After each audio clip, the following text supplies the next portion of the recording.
14 বছর বয়স।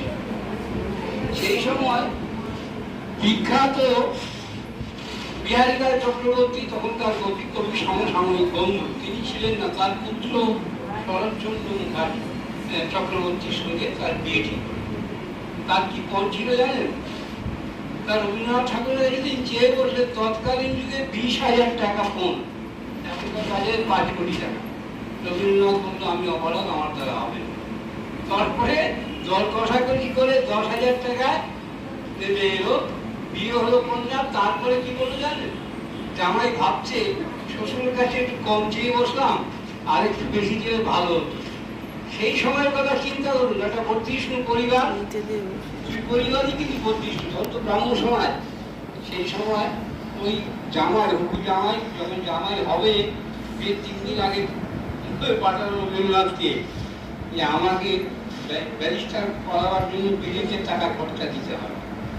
এটা 1 নম্বর।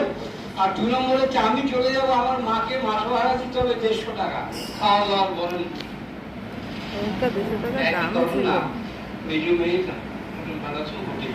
সে আরো নিষ্ঠুর, এত নিষ্ঠুর যে যখন ফিরে আসলো ঘর জামাই হয়ে গেল। দুই জামাই রবীন্দ্রনাথের সেই বাড়িতে ঘর জামাই, আর দুজনের অনেক ঘটনা তার জীবনে ঘটেছিল।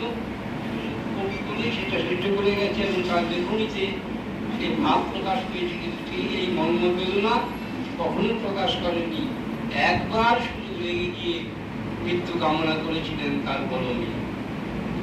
তাই এই হেন কবির যে বেদনাদায়ক জীবনী, এই জীবনী আমরা খুব একটা সবাই জানি না, বড়ই মর্মান্তিক।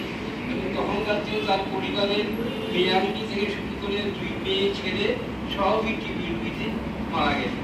তাই ভাবে অবাক হই, 32 পরিবার, খাওয়া দাওয়ার অভাব ছিল না, কিন্তু পরিবার বড় ছিল। 150 জন লোক ডেলি খেত, 150 লোক ডেলি পাত্র তার বাঁচতে, মানে অবারিত দাঁত।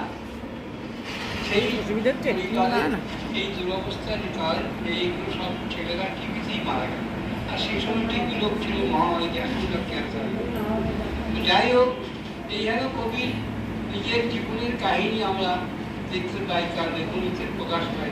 এবং কবিদের জীবনী চাই, ব্যক্তি জীবন নিয়ে যাওয়া উপন্যাস বা গল্প লেখেছি, সেই গল্পই আর শ্রেষ্ঠ গল্প। রবীন্দ্রনাথ তাই শ্রেষ্ঠ কবি, বিশ্বকবি। তিনি আমার ক্ষণজন্ম মহাপুরুষ, মহামানব। আমি তাকে আমার অন্তরের শ্রদ্ধা প্রণাম জানিয়ে আজকের মেঘের সঞ্চার হয়েছিল, ওটা দেখে ওনার মধ্যে ঈশ্বরীয় ভাব এসেছিল। সেই থেকেই উনি ঈশ্বর দর্শন শুরু করলেন। আর যদি আমাদের কবিগুরুর কথা বলি, উনি মেঘ গর্জন, বৃষ্টি এগুলো শুনলে দেখলে সঙ্গে সঙ্গেই বসে যেতেন কবিতা লিখতে বা গদ্য লিখতে বা যে কোনো ছড়া হোক বা সাহিত্য হোক লিখতে বসতেন।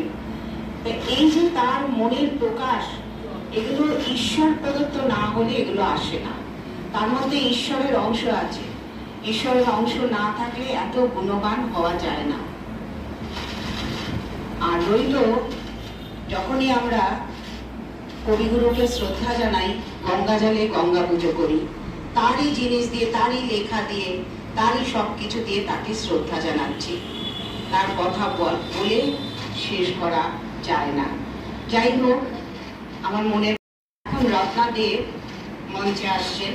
উনি কবিগুরু রবীন্দ্রনাথ ঠাকুরের একটা ঠাকুরের চরণে, না মালাটা থাকুক আপাতত, তুমি নিমন্ত্রণ করেছো আমাদের কাউন্সিলরকে, তার চরণে আমাদের প্রাণায়াম সঙ্গে হয়ে সকলের হয়ে জমা তুমি ফুল দিয়ে দাও। হ্যালো,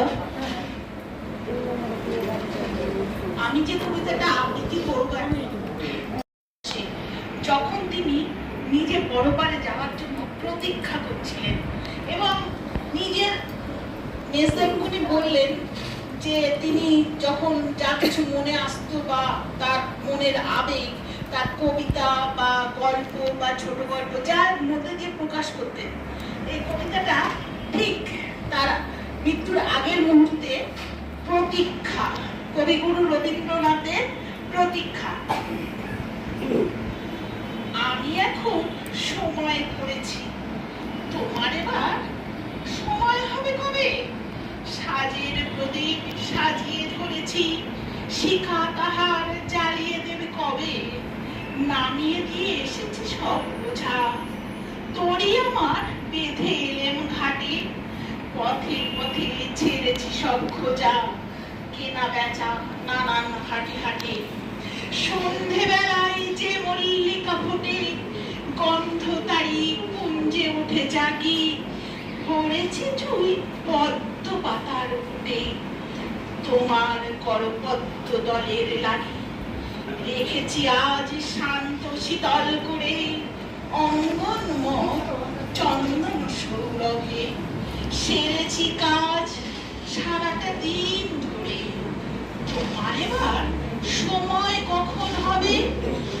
আজকে চাঁদ উঠবে প্রথম রাতে, নদীর পার নারকেলের ওই বনে। দেবালয়ের বিজন আঙিনাতে পড়বে আলো গাছের ছায়াসনে। দক্ষিণ হাওয়া উঠবে হঠাৎ বেগে, আসবে জোয়ার সঙ্গে তারি ছুটে। বাধা তরি ঢেউয়ের দোলা লেগে, খাটের পরে মরবে মাথা ঘুটে। জোয়ার যখন মিলিয়ে যাবে ঘুরে, থমথমিয়ে আসবে যখন জল। বাতাস যখন পড়বে ঢুলে ঢুলে, চন্দ্র যাবে নামবে অস্তাচল। শিথিল তনু তোমার ছোঁয়ায় খুলে, চরণ তলে দাঁড়িয়ে লুটে তবে। বসে আছি শয়ন পাতি ঘুমে, তোমার এবার সময় কবে কবে? আমার মুক্তি আলোয় আলোয় এই আকাশে, আমার মুক্তি আলোয় আলোয় এই আকাশে, আমার মুক্তি আলোয় আলোয়। ধুলায় ধুলায় ভাসে ভাসে এই আকাশে, আমার মুক্তি আলোয় আলোয়। দেখো মনে সুদূর বাড়ি, হারিয়ে ফেলি আপনারে।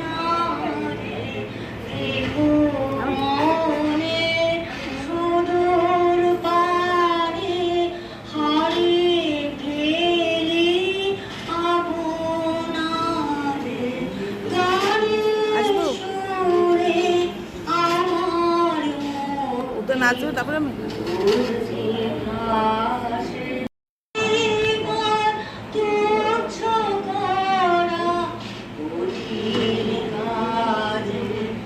আমার মুক্তি সর্বজাতি মনের মাঝে। দুঃখ বিপদ তুচ্ছ করা পুরীর কাজে, বিশ্বধাতার যোগ্যশালা আত্মভূমির বন্যি জ্বালা। বিশ্বধাতার যোগ্যশালা আত্মভূমির বন্যি জ্বালা। জীবন যেন বিয়াকুতি মুক্তি আসে এই আকাশে, আমার মুক্তি আলোয় আলোয়। আমার মুক্তি ধুলায় ধুলায় ভাসে